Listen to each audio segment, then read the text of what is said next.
Hi, everyone. Welcome to the Digital Experience Team release video. We'll go over what we released for the past 2 weeks. Today is Thursday, October 21st. And first up is Tyler. Yeah, things I released was I did a companion MR for the OneTrust release in Next. So just standing on the shoulders of giants there, thanks to Laura and Jameson. I added a default canonical link tag to all the pages generated in Middleman. We had it before where it was just generating it if you opted in and provided a canonical link value. Now all of them will just use the value that should be by default, and you can override it if you need to, right? That already existed in Next, so no companion needed. Started a conversation on, we've got Google Cloud warnings in our pipelines. We have had them, forever, and so now we're just looking at them and trying to fix them.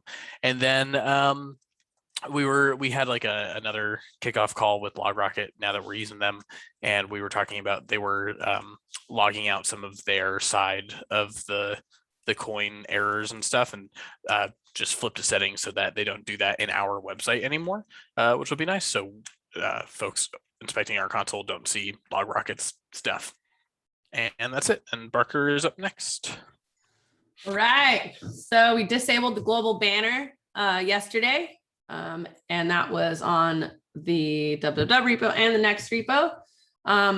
I removed the shadow DOM from our blog template, which made all of our blog navigation helpers work again, which is super cool. And that was something when we did implement it 7 months ago, we're like, oh, we'll go and unimplement that. And it's nice that we're able to circle back and get that done. Yeah, so if you see that nav right there, if you click on any of those like step-by-step instructions right there, go down, go down. Yeah. Whoa, look at that, scrolls all the way down. And if you hover over the H tag, yeah, there you go. You'll see a little link icon. And so now you can just cut and paste that link, share it in social media, and it'll take the user directly to that part of the blog post. So if it's really long, super helpful. Moving on, lots of homepage updates. This iteration, we added the sizzle video, which is really cool because that's what I'm going to share with my parents. Here's what we do. It's great. 2-minute overview. Along with that, there's a bunch of copy updates and a couple UX updates with the color blocks. We created a new board of directors page. This uses the same template as our e-group. So here's all of our fabulous board of directors. And if you click on the learn more, it opens up the modal little blurb. Then you can close it. There you go. It's cool to reuse that template. Created a live stream landing page and components in the buyer experience repo. And that was super easy, fast, and we can make quick changes to it when it was live. Really nice to work with. Can't look at it now because now it's depreciated. A couple updates to our Google Cloud Partners page. We changed the logo, which you can see. There you go. That's pretty much it. We just changed the logo. And I started an MR for creating the solutions template in the buyer experience journey repo. And I have a really good idea about how to take that forward. Essentially, like using routes. So we can have like a collection of data files that'll automatically generate pages under a specified URL. But I started it and I've got some tasks to do there, which I'll start on tomorrow. Jess, you're next. All right, so the first thing is we got a request to update our minimal footer. So it just has a couple links to like terms and cookies, and to update the copyright as well. I'm not sure which engineer is going to work on it yet, but just a heads up, we need to update the copyright on our full footer as well. But pretty simple, keeping it still very minimal. And the next thing is this CE versus EE page, kind of a second iteration. Dylan Areno and friends have been working on the first iteration and did a great job. So kind of just cleaning up the hard work they already did, just making it really clear, like the difference between the enterprise and the community edition, and hopefully guiding people to the right choice for them. And then the last thing is this stages of the DevOps lifecycle page. We're still awaiting illustrations and final copy, but the UX is done. So those gray boxes will be filled in with illustrations.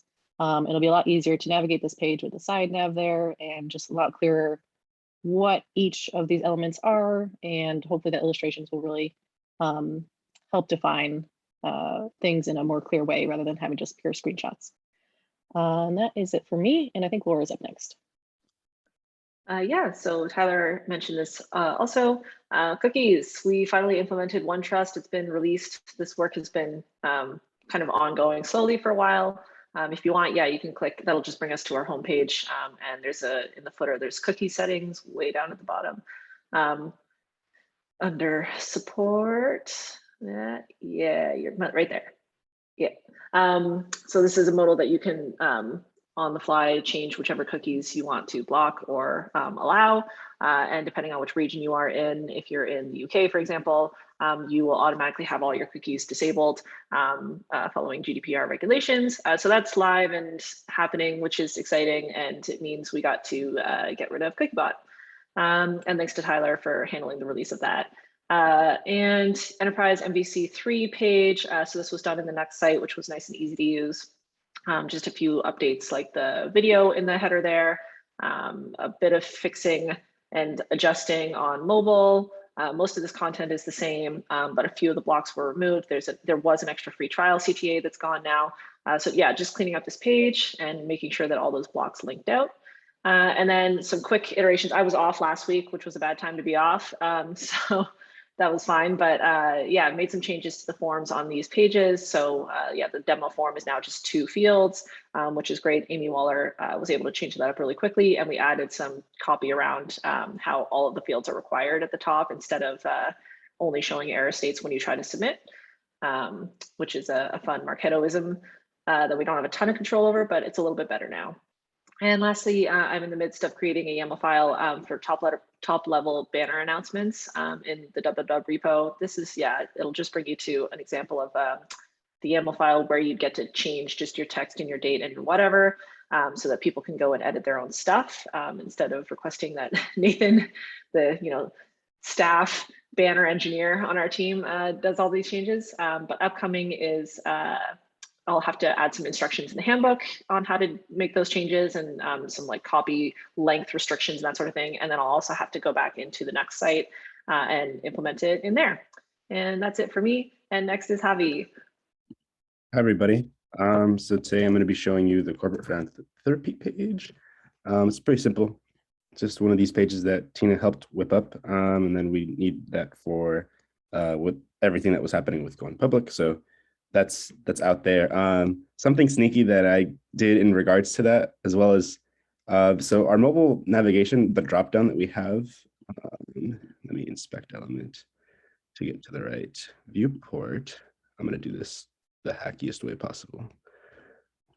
Essentially is we would have issues with like the buttons and whatnot being like covered and shown and whatnot based on different browsers. And then sometimes like based on what classes you would add to like get it to work on one browser, it would break the other one. So then at some point early last week, I just was like, I need to fix this. I need to just sit down and like open all 3 browsers like Firefox, Safari, and Chrome and like try to figure out like how to get this to work.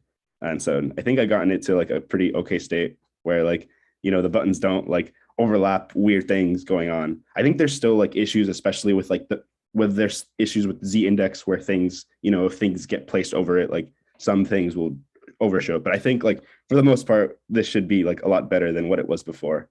And that was honestly very time consuming and very repetitive, but I got to a pretty decent state and I'm pretty happy with how it's looked so far.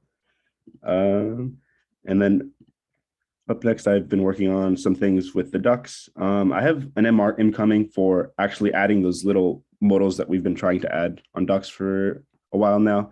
We've picked 10 spots to where to add them. Essentially, the only MR we need to do is make an MR to the product itself in the docs directory and being like, these are the markdown that's being changed. At that point, essentially, we just capture all of that information through Sisense where you can track how many of these icons or how many of these little modals are actually being clicked that take people to the free trial page, which is exciting. that's all I have for this iteration. Up next is Nathan. Yeah, Chief Banner Officer here. I have more changes to the banner. Yeah, so during IPO, there was some banner updates, and then immediately after there was some banner updates. And so because, oh my gosh, now I have a label CBO. Because we want to make it site-wide, I had to come up with something. So I just used cookies. So I created like a unique cookie based on each individual banner, which we can streamline later. But yeah, honestly, it worked really well, even though it got taken down. So I can't really show that. And then I added investor relations link to the footer. It's just a quick link. I don't know what it's under, but you'll see it down there. There's also some typos in the footer that I just fixed when I was there, like capitalization on GitLab, which I see everywhere. Should start fixing those. Some social media tags. So a lot of the pages were shared, obviously during IPO on like Twitter and a lot of these sites, and we didn't have proper image tags set up. So I made sure all those look good. And then a big one, MVC1 for personalized content on the homepage. So if you go to the homepage right now, underneath the company logos, you'll see 3 blocks. Scroll up just a bit. There they are, these 3. Thanks, Tina. They look really good and perfect timing right before kind of that all the traffic for the IPO. And then the Google Partners page, we updated the video. It's nothing too exciting. Well, I mean, the video is exciting, but the changes on the page aren't. It's literally just a swap. It was a static image, I think, before. And then there was some navigation issues on mobile for the core marketing site. When I was porting the nav over, I must have missed a few things. So I just fixed those up. Nothing really to see. And then the last couple days, I've been migrating and cleaning up old issues and moving them over to the new buyer experience project. You can click on the link. It's just kind of a work in progress right now, but this is what our board currently looks like. And so we have triage, and I'll go through what these all mean and proper documentation, but we actually have a backlog now that we can pull from. And so it's obviously not finalized, but for next week, when we have 4 more engineers starting, at least gives us something to work off of and work to kind of prioritize. I think we're going to meet tomorrow, whoever wants to join. I think Laura and I were talking about it to kind of figure out what are some things that we want to kind of assign right away or need help working on. But yeah, I think that's it for me. Stephen. Yeah, I've put a link in here into the documentation document that people can contribute. So I'm going to try and fill this out as much as I can before I leave next week, and then have people add to it and subtract to it or edit it as they see fit. So yeah, love to get your eyes on that when you can. So pretty quick one for me. Next is yeah, sorry. Okay, thanks. So I floated in between a bunch of MR reviews for the IPO sprint. Everyone's showed them, so there's nothing to show right now.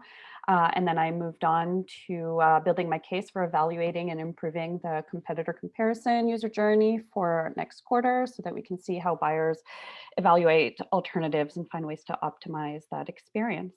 And that's it for digital experience for this iteration. Thanks for watching.